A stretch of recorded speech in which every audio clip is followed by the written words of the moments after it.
Commander Zekathara stood on the bridge of his war cruiser and watched the small blue planet spin slowly below him. His four eyes tracked the primitive ships that moved between the planet and its single moon. The humans called this world Earth, and they had just been discovered by the Galactic Coalition 3 weeks ago. Zekathara had seen this same scene play out dozens of times before with other new species. First contact, evaluation, then integration into the greater galactic community. It was all very routine. The Catherian commander had fought in 17 different wars across the galaxy over his 300 years of life. His people were known as the greatest warriors in Coalition space. Their gray-scaled skin could stop most energy weapons, and their natural speed made them deadly in close combat. Zekathara had personally killed over 2,000 enemy soldiers in various conflicts. War was what his species did best, and it was what made them valuable to the Coalition. Today he was here as a military observer. The Coalition Council wanted detailed reports on every new species they encountered. They needed to know if these humans would be useful allies or potential threats. So far, the humans seemed harmless enough. Their technology was centuries behind most Coalition species. Their weapons were simple projectile devices that fired metal slugs. Their ships barely qualified as space-worthy and moved slower than most. Cargo vessels. Zekathara had read the initial contact reports.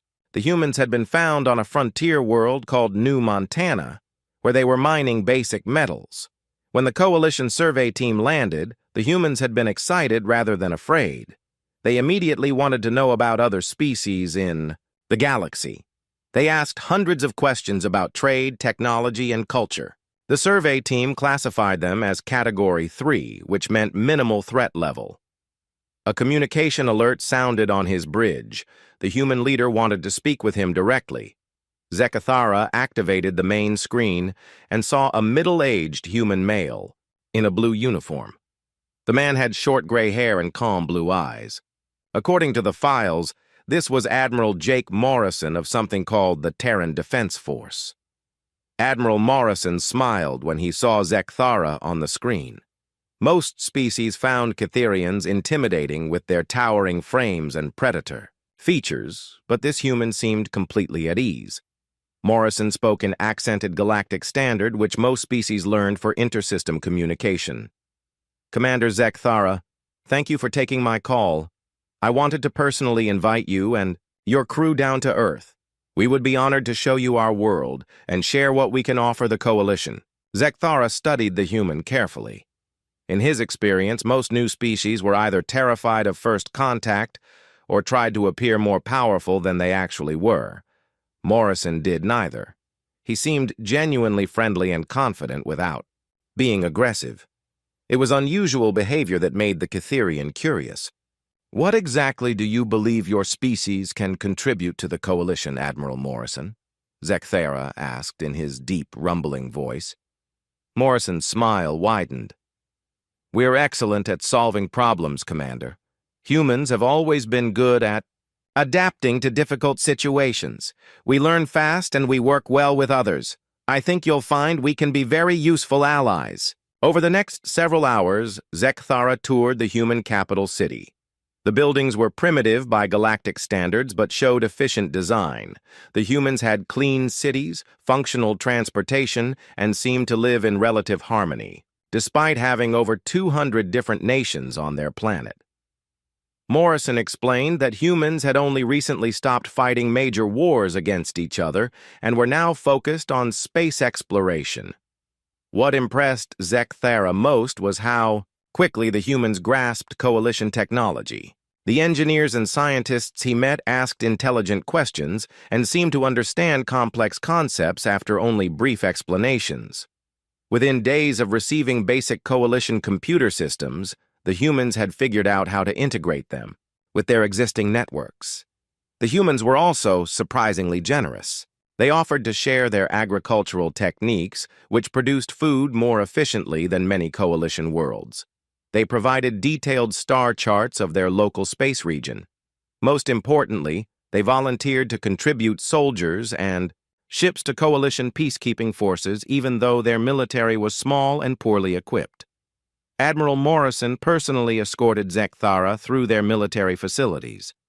The human soldiers were disciplined and professional, but used equipment that was hundreds of years behind coalition standard. Their tactics were basic, and their ships had no energy shields or advanced weapons. By any military measure, they were completely outclassed by even the weakest coalition species. Yet something about the humans puzzled Zekthara. During his tour of their military history museum, he learned that humans had been fighting wars continuously for thousands of years. They had weapons designed specifically to kill other humans and had developed incredibly sophisticated strategies for large-scale combat. Their history was filled with conflicts that killed millions of their own people. For a species that claimed to be peaceful, they certainly had extensive experience with violence. When Zekthara asked Morrison about this apparent contradiction, the Admiral's expression became more serious. "We learned the hard way that war solves very little, Commander. Humans are capable of terrible things when we fight each other. That's exactly why we're so eager to join the coalition. We want to use our energy for building things instead of destroying them." Zekthara filed his report 3 days later. The humans were classified as enthusiastic but harmless newcomers who could provide useful resources and basic military support. Their technology was primitive, their weapons were outdated, and their ships were slow. They posed no threat to coalition security and could be valuable trading partners. The Council approved immediate integration and assigned the humans several frontier colonies to develop. As his ship left Earth's orbit, Zekthara watched the blue planet fade into the distance. He had seen dozens of species join the coalition. Over the years, most followed predictable patterns of development and integration. The humans seemed destined for the same quiet, peaceful existence as other minor coalition members. They would mine asteroids, grow food, and provide basic support services while the major powers handled galactic security. Zekthara had no way of knowing that in just a few months, everything he thought he understood about warfare would be completely wrong. The emergency alert reached Zekthara while he was reviewing training reports in his quarters. Coalition Command was scrambling every available ship to respond to a massive attack on Kepler Station. The message was brief but alarming.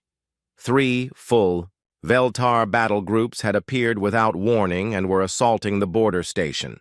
All coalition forces in the area were to respond immediately. Zekthara had fought the Veltar before and knew what this meant. The Veltar hegemony was the most ruthless empire in known space. They conquered worlds not just for resources, but for the pleasure of domination. Veltar soldiers were bred for cruelty, and their commanders took pride in breaking the spirits of their enemies. When they attacked a station like Kepler, they would kill all defenders and enslave the civilian population. It was their standard operating procedure, and they were very good at it. Kepler Station housed over 2 million beings from dozens of different coalition species. It served as both a major trading hub and a gateway to the frontier colonies. The station had basic defensive systems and a small security force, but nothing that could stand against 3 Veltar battle groups. By the time any relief force arrived, the Veltar would be long gone with their prizes.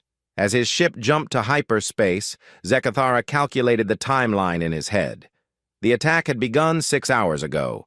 Even traveling at maximum speed, his fleet would need another 4 hours to reach Kepler Station. The Veltar typically needed only 8 hours to strip a station of valuables and process the survivors for slave markets. With any luck, some coalition forces might still be fighting when they arrived, but Zekthara expected to find smoking wreckage and empty space. The human colony on Kepler Station had been established just 2 months earlier. 50,000 humans had volunteered to help expand coalition presence in the frontier region. They brought their families and had started farms and workshops throughout the civilian sections.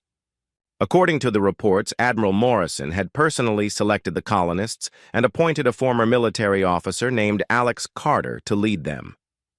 When Zekthara's fleet dropped out of hyperspace near Kepler Station, he prepared for the worst.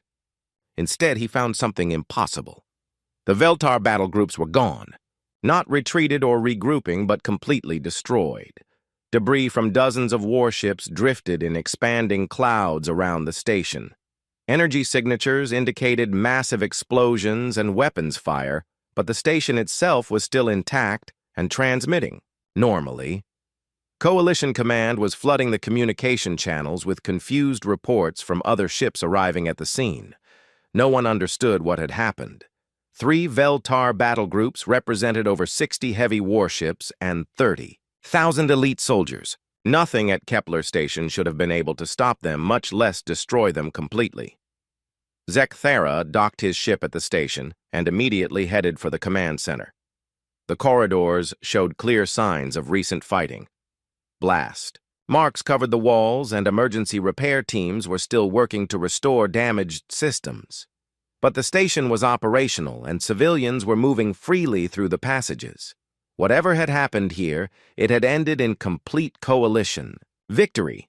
The command center was controlled by humans. Alex Carter stood at the central console coordinating repair efforts, while human technicians monitored station systems. Carter was a compact man with gray hair and steady hands. He wore simple work clothes stained with grease and what looked like blood. When he saw Zekthara approaching, he looked up with tired eyes. "Commander Zekthara, I assume. Thank you for responding so quickly. We could have used your help about 6 hours ago, but we managed to handle things ourselves." Zekthara stared at the human in disbelief. "You handled 3 Veltar battle groups by yourself? How is that possible? The station's defenses are minimal, and you have no heavy weapons." Carter's expression remained neutral. "We improvised. The Veltar made some tactical errors, and we took advantage of them. Would you like a detailed briefing on what happened?" Over the next hour, Carter explained the battle with the calm professionalism of an experienced soldier. When the Veltar attacked, they had followed their standard procedure. First, they destroyed the station's external defenses with long-range weapons. Then they docked assault ships directly to the hull and sent boarding parties to capture key areas. They expected minimal resistance from frightened civilians and lightly armed security forces. Instead, they found humans who had transformed the entire station into a combat zone. Every corridor had been turned into a killing field with improvised explosive devices and hidden firing positions. The humans had used maintenance tunnels to move unseen throughout the station. They had sabotaged Veltar equipment and turned the invaders' own weapons against them. Most importantly, the humans had shown no mercy. Carter explained this part with the same neutral tone he used for everything else. When Veltar soldiers tried to surrender, the humans shot them. When enemy commanders attempted to negotiate, the humans killed them. When boarding parties tried to retreat back to their ships, the humans followed them and destroyed the vessels from within.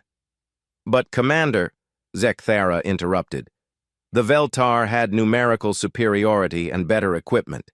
How did 50,000 colonists defeat 30,000 elite soldiers?" Carter looked directly at the Catherian warrior. "Because we weren't fighting to capture territory or take prisoners, Commander. We were fighting to kill every single one of them before they could hurt our families. That changes the mathematics considerably." Zekthara spent the rest of the day investigating the battle site. The evidence was overwhelming and disturbing.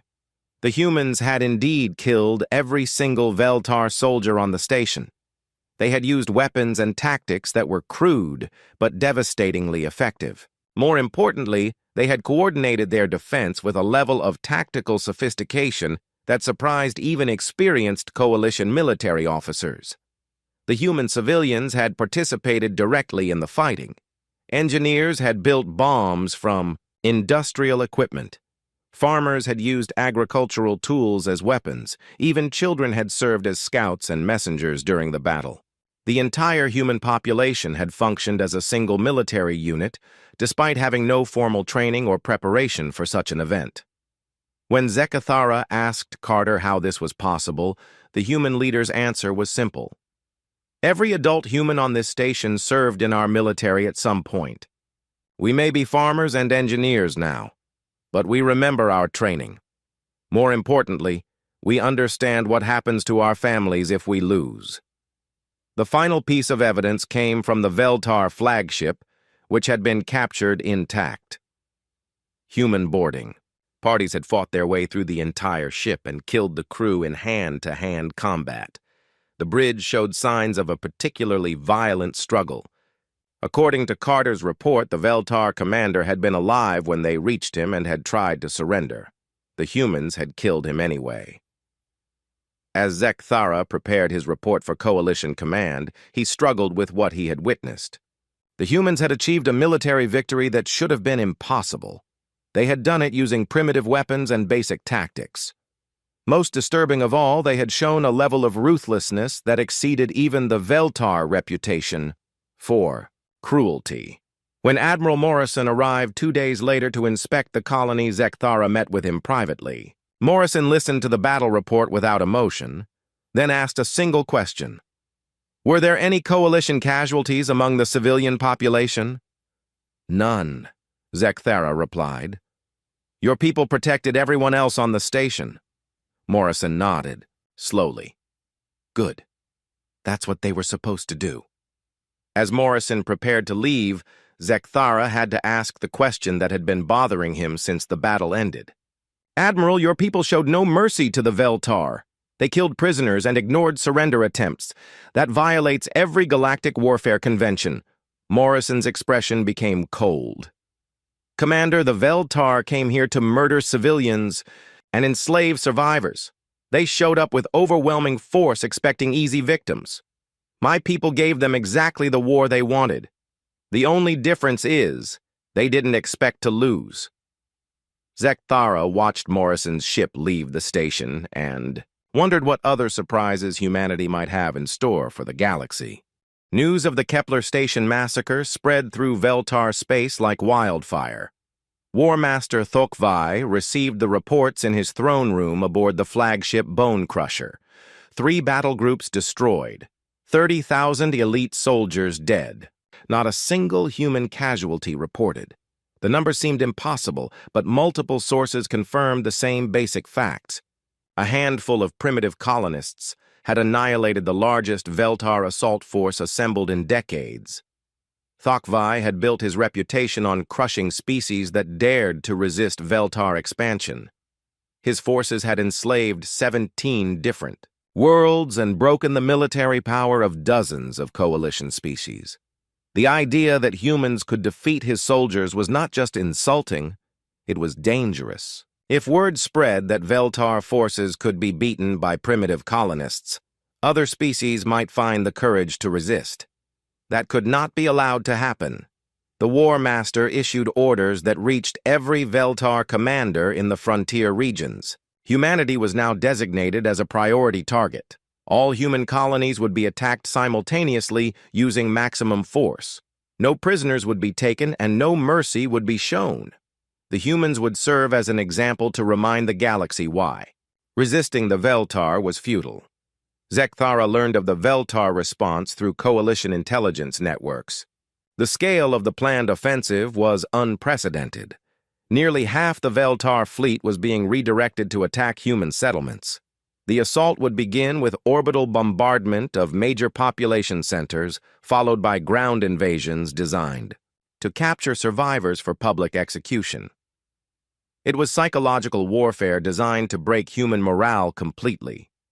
Coalition Command offered to reinforce human colonies with additional defensive forces, but Admiral Morrison politely declined. The humans preferred to handle their own defense, he explained. They had been analyzing Veltar tactics since the Kepler Station attack and believed they understood how to counter future assaults. Morrison requested only intelligence updates and detailed information about Veltar ship capabilities. The first wave of attacks began 3 weeks later. Zekthara monitored the battles from Coalition headquarters and watched as 6 human colonies came under simultaneous assault. The Veltar used their standard doctrine of overwhelming firepower followed by brutal ground operations. What they found waiting for them was unlike anything in their previous experience. The human colony on Darwin Prime was the first to be attacked. Two Veltar battle groups arrived expecting to find frightened farmers and basic defensive systems. Instead, they encountered a fortress world where every building had been converted into a defensive position.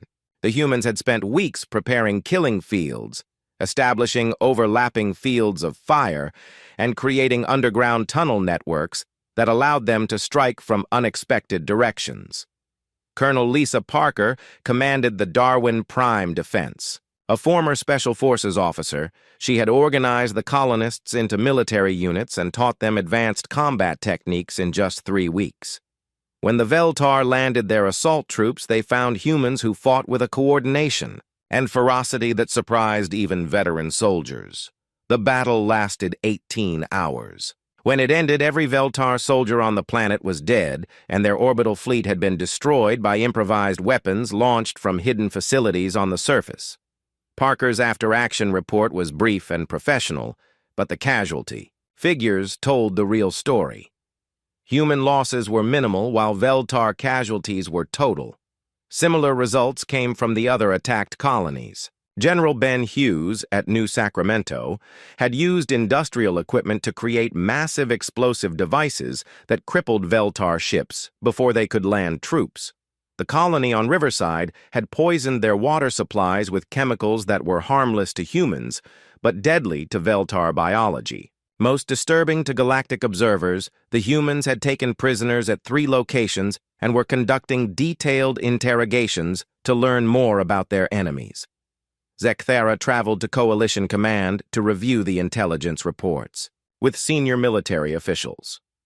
The data was disturbing not because of human casualties, but because of the tactical evolution he was witnessing. In just 3 weeks, the humans had transformed from primitive colonists into sophisticated military forces. They were learning Veltar weaknesses faster than anyone thought possible and adapting their strategies with remarkable efficiency. War Master Thokavai's response to these defeats was predictably brutal. If conventional tactics could not break human resistance, then he would use methods that violated every galactic warfare convention. Veltar scientists began developing biological weapons specifically designed to target human physiology. Their psychological warfare specialists prepared broadcasts featuring the torture of captured Coalition civilians. Most ominously, Thokavai ordered the deployment of planet-killer weapons against human worlds. The Coalition Council held emergency sessions to address the escalating conflict. Most species called for immediate intervention to prevent the war from spreading. The Cytherian representative argued that humans had proven themselves capable defenders and should be left to handle their own affairs. Others worried that Veltar brutality would eventually overwhelm human resistance and create a humanitarian crisis. Admiral Morrison attended these council sessions as the human representative. Zekthara observed him carefully during the debates and noticed changes in the Admiral's demeanor. Morrison remained polite and professional, but there was something different in his eyes. When other delegates spoke of negotiating with the Veltar or finding peaceful solutions, Morrison listened with an expression that seemed almost amused. During a private conversation, Morrison explained the human position to Zekthara. "Commander, we appreciate the Council's concern, but this situation is under control. The Veltar want to fight a war of extermination against civilians. We're going to give them exactly what they asked for."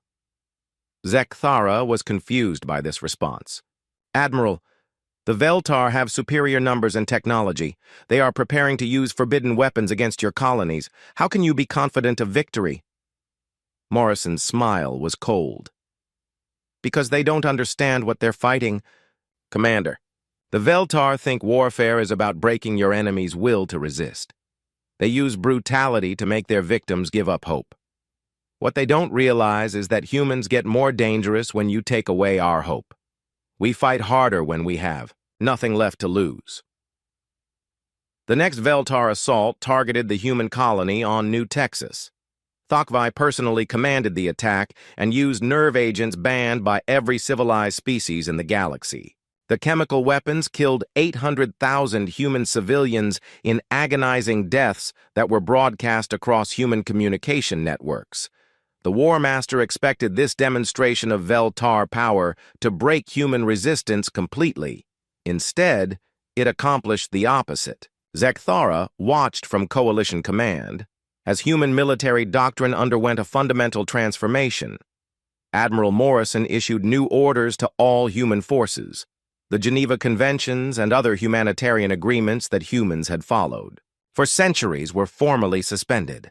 All captured Veltar personnel would be transferred to special facilities for enhanced interrogation. No quarter would be given to enemy forces under any circumstances. Most disturbing to Coalition observers, Morrison announced that humanity was withdrawing from all galactic warfare conventions. Human forces would no longer be bound by restrictions on biological weapons, psychological warfare, or treatment of prisoners. If the Veltar wanted to fight without rules, then humans would accommodate them. Captain Ryan Foster was placed in command of human military operations with orders to end the Veltar threat permanently. Foster had commanded Special Operations Forces during Earth's last major conflicts and understood warfare in ways that made even Kitherian veterans uncomfortable. His first action was to request detailed biological data on Veltar physiology and psychology. Within days, human ships began appearing throughout Veltar space. These were not the slow, primitive vessels that Coalition observers expected. Somehow the humans had developed new propulsion systems and weapons technologies in just weeks. More importantly, they were using tactics that violated every accepted principle of civilized warfare. Zekthara received reports of human forces broadcasting the screams of tortured Veltar prisoners across enemy communication networks. Human boarding parties were taking enemy ships intact and converting them into mobile execution platforms. Most disturbing, humans had begun developing biological weapons that targeted Veltar reproductive systems and would prevent future generations from being born. When Coalition delegates demanded explanations for these actions, Morrison's response was simple and terrifying. The Veltar declared war on human civilians and children. They chose to fight without honor or mercy. Now they get to discover what humans are like when we stop pretending to be civilized. Zekthara realized that he had completely misunderstood what humanity represented. The peaceful colonists and enthusiastic allies he had observed were not the true face of human nature. They were the carefully controlled public face of a species that had spent millennia learning to wage war against itself. The images from New Texas arrived at Coalition Command 18 hours after the nerve gas attack. Zekthara watched the recordings with growing horror as Veltar soldiers in protective suits moved through streets filled with human bodies. Men, women, and children lay where they had died in convulsions of agony, while Veltar commanders broadcast triumphant messages to their fleet.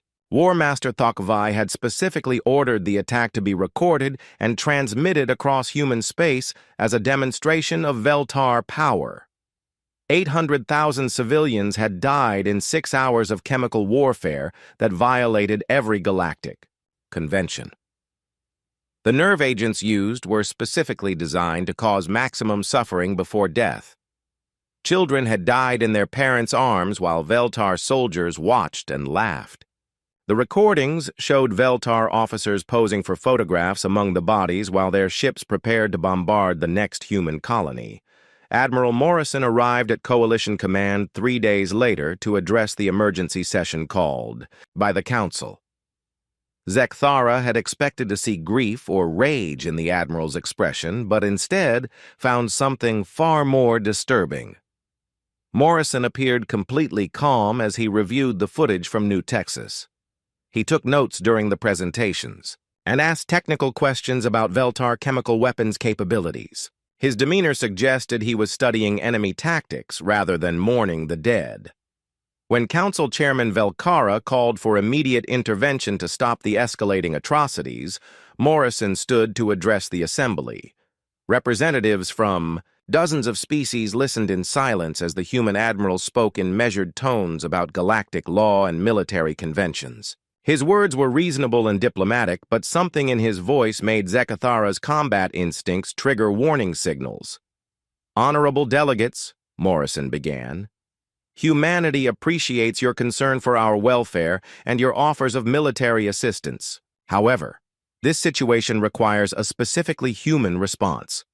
The Veltar have chosen to abandon all pretense of civilized warfare. They are murdering our children with forbidden weapons and broadcasting their crimes as entertainment. This cannot be tolerated." Morrison activated a holographic display showing official human military documents. "Effective immediately, humanity is formally withdrawing from all galactic warfare conventions. The Geneva Conventions, the Treaty of Cosmic Warfare, and all related humanitarian agreements are hereby suspended for the duration of this conflict. Human forces will no longer be bound by restrictions on biological weapons, psychological warfare, or treatment of prisoners." The council chamber erupted in protests and demands for clarification. Several delegates argued that withdrawing from warfare conventions would make humans no better than the Veltar themselves. Others worried that abandoning legal restraints would escalate the conflict beyond all control. Morrison listened to these objections with patience, then delivered his response. "Distinguished colleagues, you seem to believe that humans follow warfare conventions because we lack the ability to fight without them. This is incorrect. We follow rules in warfare because we choose to limit ourselves. The Veltar have demonstrated that they prefer conflicts without rules. We will accommodate their preference." Chairman Velkara attempted to maintain order as Morrison continued his presentation. "The Veltar leadership believes they understand warfare because they have conquered primitive species and enslaved defenseless populations. They measure their success by the suffering they inflict rather than the objectives they achieve. This is a fundamental misunderstanding of what war actually represents." Morrison's expression became colder as he reached the core of his message. "War is not about causing pain or demonstrating dominance.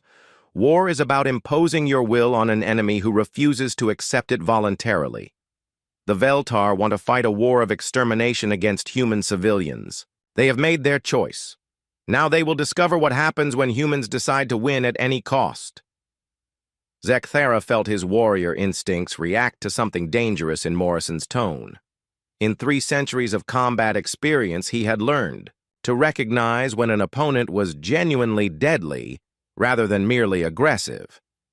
Morrison spoke with the calm confidence of someone who possessed overwhelming superiority and was simply explaining how he intended to use it. The human admirals' final statement to the council was delivered with bureaucratic politeness that made it even more disturbing. "Humanity formally notifies the coalition that we will no longer observe restrictions on our military capabilities. Any species that continues to trade with or support the Veltar hegemony will be considered hostile to human interests. We suggest that neutral parties maintain their distance from the combat zone for their own safety." Within hours of Morrison's announcement, human ships began appearing throughout Veltar space using propulsion technology that should not have existed. These vessels moved faster than Coalition scouts and carried weapons that could penetrate Veltar shields. More importantly, they were operating with tactical coordination that suggested years of preparation rather than hasty mobilization. Captain Ryan Foster commanded the human fleet with orders to end the Veltar threat permanently. Foster had spent his career developing strategies for fighting superior forces, and his approach to the current conflict reflected that experience. Rather than engaging Veltar ships in direct combat, he targeted their support infrastructure and supply lines. Veltar fleets found themselves stranded without fuel or reinforcements, while human forces methodically destroyed their ability to continue fighting. The psychological warfare that humans employed was unlike anything the galaxy had seen before. Foster's forces captured Veltar communication networks and broadcast the sounds of dying soldiers across enemy space. Veltar officers woke to find their personal quarters filled with recordings of their own screams from interrogation sessions. Most disturbing, Humans began using Veltar family structures against them by threatening biological warfare against their breeding colonies.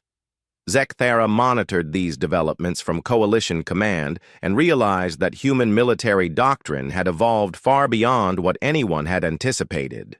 The primitive colonists who had defended Kepler Station had been replaced by sophisticated forces that understood warfare at levels that challenged even Cytherian tactical thinking.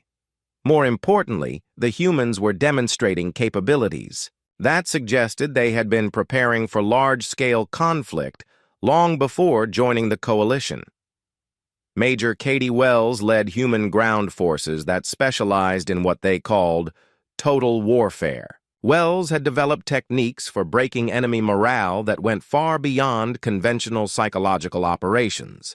Her forces would capture Veltar installations intact, then convert them into broadcasting stations that transmitted the interrogation and execution of prisoners to other enemy units. The goal was not just military victory, but complete psychological destruction of Veltar fighting capacity. The biological weapons that humans developed targeted Veltar physiology with surgical precision. Rather than creating simple toxins that killed quickly, human scientists designed organisms that caused prolonged suffering while broadcasting the victim's location to nearby forces. Veltar soldiers began surrendering not to avoid death, but to avoid the specific types of death that humans had created for them. Commander Dan Foster, Ryan's younger brother, specialized in what humans called mercy warfare. His units would offer Veltar forces the opportunity to surrender under reasonable terms. When enemy commanders refused these offers, Dan's forces would demonstrate exactly what the alternative looked like. Entire Veltar fleets began surrendering after witnessing the systematic destruction of units that chose to continue fighting. War Master Thakvai attempted to rally his forces by promising greater rewards for victory and more brutal punishments for failure. Instead, he discovered that his soldiers were more afraid of capture by humans than execution by their own commanders. Veltar military doctrine had always relied on their reputation for cruelty to intimidate enemies. When faced with opponents who were demonstrably more ruthless than themselves, their entire command structure began to collapse. Zekthara received reports of Veltar commanders requesting transfer to safer assignments rather than face human forces. Elite units that had conquered dozens of worlds were refusing deployment orders rather than risk encounter with human military units. Most significantly, Veltar civilian populations were beginning to question whether their leadership could protect them from human retaliation. The turning point came when human forces captured the Veltar research facility that had developed the nerve agents used on New Texas. Rather than simply destroying the installation, human scientists reverse-engineered the weapons and created improved versions specifically designed to target Veltar biology. The message was clear. Anything the Veltar could do to humans, humans could do better to the Veltar. When Zekthara reviewed the intelligence reports from this operation, he finally understood what Morrison had meant about humans choosing to limit themselves. The speed and sophistication of human weapons development suggested capabilities that had been deliberately hidden. The humans had not suddenly become dangerous, they had simply stopped pretending to be harmless. As Veltar resistance began to crumble throughout their empire, Zekthara. The surrender offer arrived at Coalition Command on a heavily encrypted Veltar diplomatic channel. War Master Thakvai was requesting immediate ceasefire negotiations through neutral coalition mediators. The message included detailed proposals for reparations, territorial concessions, and formal acknowledgement of human sovereignty over disputed space. For the first time in their 1,000-year history, the Veltar hegemony was attempting to surrender. Zekthara studied the diplomatic documents with growing amazement. The Veltar had built their empire on the principle that surrender was weakness and mercy was foolishness. They had never offered terms to any enemy and had rejected every attempt at negotiated settlement throughout their expansion across the galaxy. The fact that they were now begging for peace talks represented a fundamental shift in galactic power that no one had anticipated. Admiral Morrison's response was delivered through official coalition channels within 6 hours. The message was brief and left no room for interpretation. Surrender was available before the Veltar began murdering children with chemical weapons. That option is no longer offered. Human forces will continue operations until the Veltar threat is permanently eliminated. The implications of Morrison's refusal sent shockwaves through Coalition Command. Every previous galactic conflict had ended with negotiated settlements that preserved some version of the losing side's political structure. The idea that humans intended to completely destroy an enemy empire rather than simply defeat it violated centuries of established diplomatic precedent. More disturbing was the casual tone Morrison used when explaining that mercy was no longer available. Captain Ryan Foster had been promoted to overall command of human military operations with explicit orders to end the Veltar threat permanently. Foster's approach to this mission reflected a level of strategic thinking that impressed even Catherian military analysts. Rather than simply conquering Veltar territory, he was systematically dismantling their entire civilization while keeping the population alive to witness their empire's destruction. Human forces had captured the Veltar capital world without firing a shot. Foster's psychological warfare specialists had convinced the planetary defense forces that resistance would result in the complete sterilization of their homeworld. When Veltar commanders surrendered expecting traditional occupation terms, they discovered that humans had very different ideas about what conquered territory meant. The humans did not execute Veltar leadership or enslave their population. Instead, they did something far more psychologically devastating. They removed every symbol of Veltar power and replaced them with memorials to the human children killed on New Texas. Veltar government buildings were converted into museums displaying the evidence of their empire's crimes. Most humiliating, former Veltar commanders were required to serve as tour guides explaining their war crimes to visitors from across the galaxy. Major Katie Wells led the occupation forces that specialized in what they called cultural restructuring.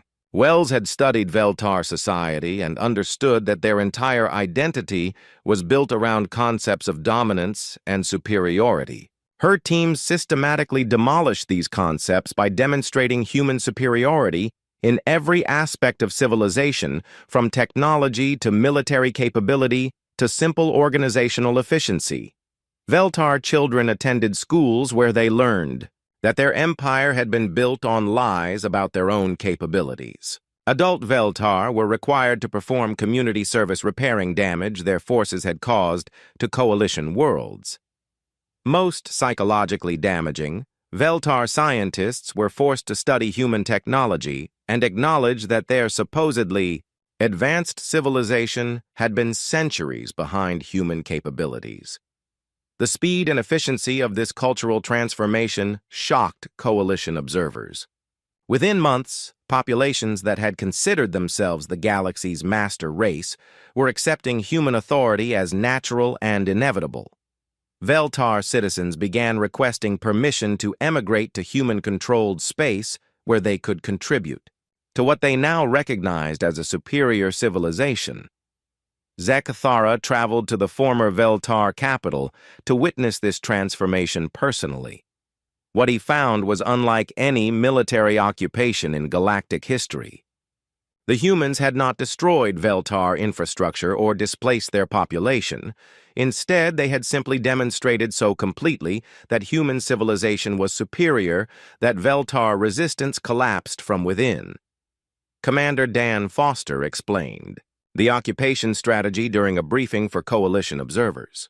We could have killed every Veltar in the galaxy, and that would have ended the immediate threat. But dead enemies sometimes become martyrs for future generations. Defeated enemies who acknowledge their defeat become permanent examples of why resistance is futile. The psychological impact of Veltar defeat was spreading throughout the galaxy faster than news of their military collapse. Species that had planned aggressive expansion were quietly canceling their military buildups. The Xanth Collective had withdrawn their invasion fleets from border regions. Even the proud Hrek Empire was requesting diplomatic meetings to clarify their relationship with human space. Most significantly, Catherian warhouses were debating whether their traditional warrior culture needed fundamental revision. If humans could defeat the Veltar so completely using methods that Catherians had never considered, then perhaps there were aspects of warfare that his people had failed to understand. Zekthara found himself questioning assumptions about combat that had guided his species for millennia. War Master Thokvai had fled to the Galactic Rim with the remnants of his personal guard when it became clear that surrender would not be accepted. Human intelligence forces tracked his movements, but made no attempt to capture him. Foster explained that Thokvai served a useful purpose as a living reminder of what happened to leaders who chose to fight humanity. His exile was more valuable than his execution would have been. The final Veltar resistance ended when their remaining fleets realized that continued fighting would only make their eventual defeat more humiliating. Human forces had demonstrated the ability to capture any ship they chose while leaving the crew alive to serve as witnesses to their own incompetence. Veltar commanders began surrendering their vessels voluntarily rather than risk the psychological destruction that came with military defeat. When Coalition representatives asked how humans had achieved such overwhelming victory so quickly, Morrison's explanation was characteristically direct. The Veltar assumed that warfare was about inflicting maximum damage on your enemies. They measured success by body counts and territorial conquest. This is primitive thinking that ignores the real purpose of military force. Morrison continued, his explanation with the patient tone of a teacher addressing slow students. Effective warfare is about imposing your will on opponents who refuse to accept it voluntarily. Sometimes this requires killing them, but more often it simply requires demonstrating that resistance is more costly than compliance. The Veltar chose to fight because they believed they were stronger than us. We corrected their misunderstanding. Zekthara requested a private meeting with Morrison to understand how humans had hidden such sophisticated military capabilities. The Admiral's response was both enlightening and terrifying. Commander, we didn't hide our capabilities. We simply chose not to advertise them. Humans have been fighting wars against each other for thousands of years. We developed every weapon and tactic you've seen used against the Veltar during conflicts on our own world. Morrison's final comment explained everything that Zekthara had witnessed. The difference between human warfare and what other species practice is that we learn to fight against opponents who were as intelligent and creative as ourselves. Every human military doctrine assumes that the enemy is capable of learning and adapting because that's what we faced in our own wars. The Veltar never fought anyone who could match their capabilities, so they never learned how to deal with superior opponents. As Zekthara prepared his final report on the Veltar War, he realized that the galaxy had fundamentally changed. The humans had not simply won a military victory, they had demonstrated capabilities that redefined what warfare meant. More importantly, they had done it while maintaining complete emotional control and strategic discipline. There had been no rage, no dramatic speeches, no appeals to honor or glory. Just cold, methodical application of superior force until the enemy no longer existed as a threat. The most disturbing aspect was how easily humans had transitioned from peaceful colonists to galactic conquerors and back to peaceful traders.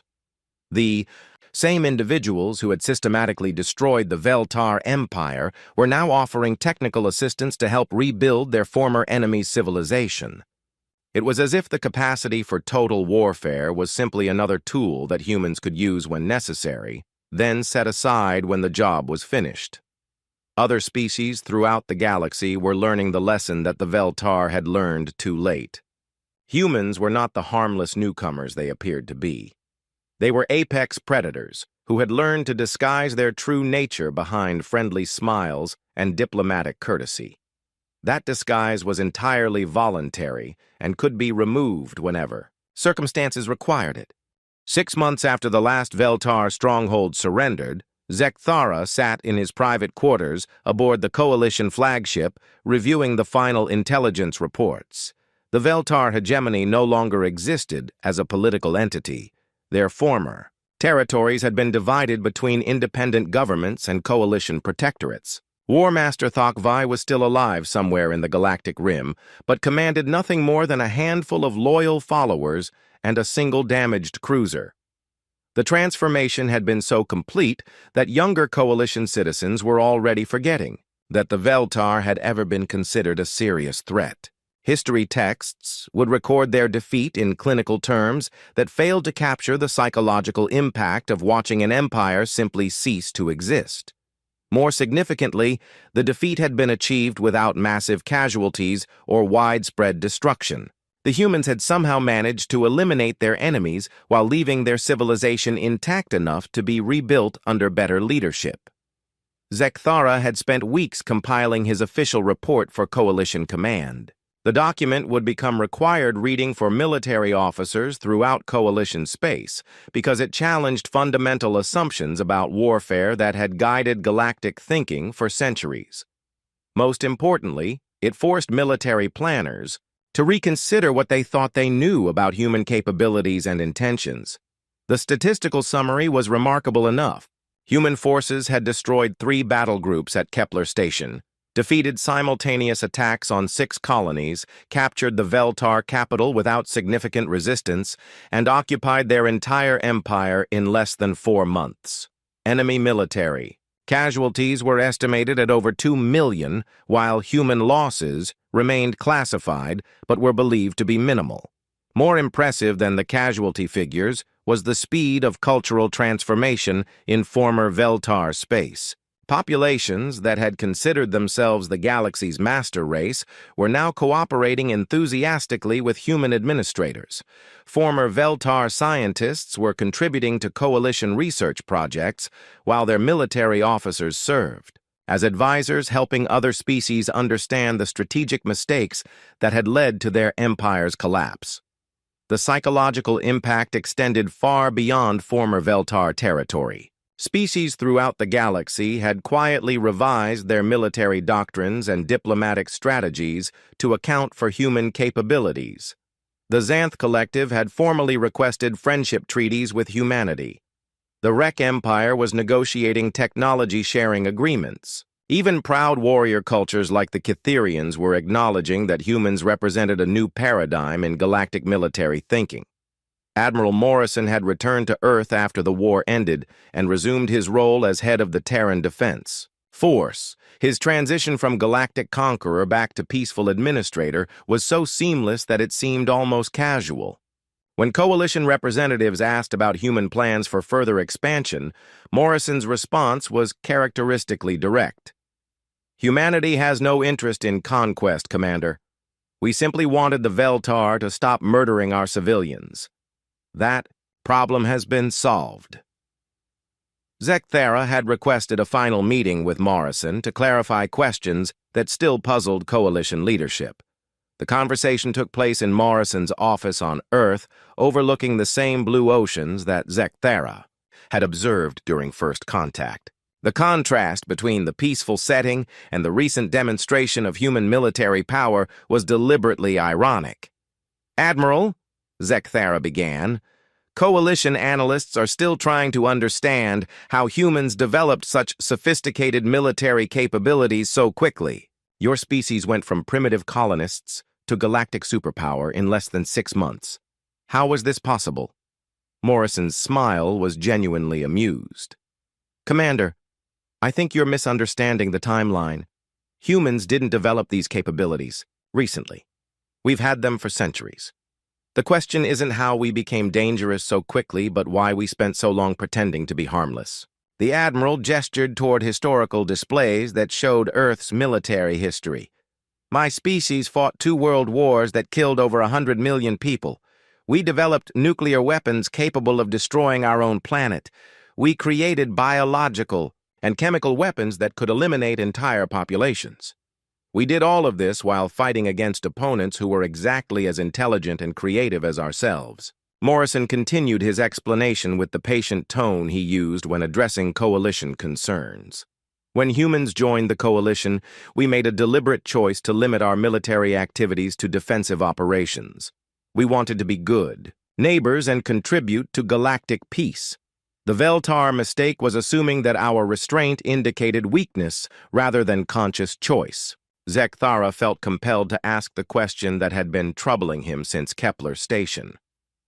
But Admiral, the tactics your forces used against the Veltar were unlike anything in coalition military doctrine. The psychological warfare, the biological weapons, the systematic destruction of enemy morale. Where did these strategies come from? Morrison's expression became more serious. They came from human history, Commander. Every weapon we used against the Veltar was originally developed for use against other humans.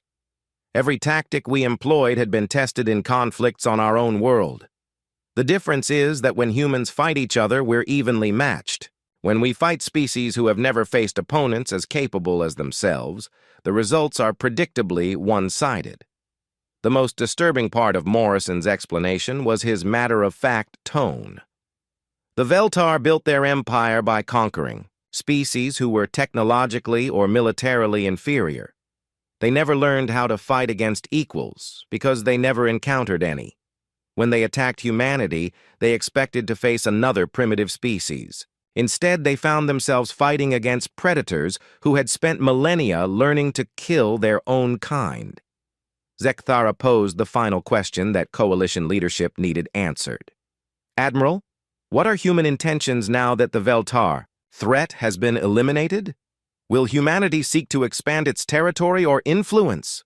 Morrison's response provided the reassurance that coalition leaders were hoping for, while simultaneously delivering a warning that no one could ignore. Commander, humans are fundamentally peaceful. We prefer trade to conquest and cooperation to domination. We will continue to be valuable allies and responsible members of the galactic community. The Admiral paused before delivering the implicit threat that made his peaceful words even more significant. However, humanity will no longer tolerate attacks on our civilians or attempts to enslave our people.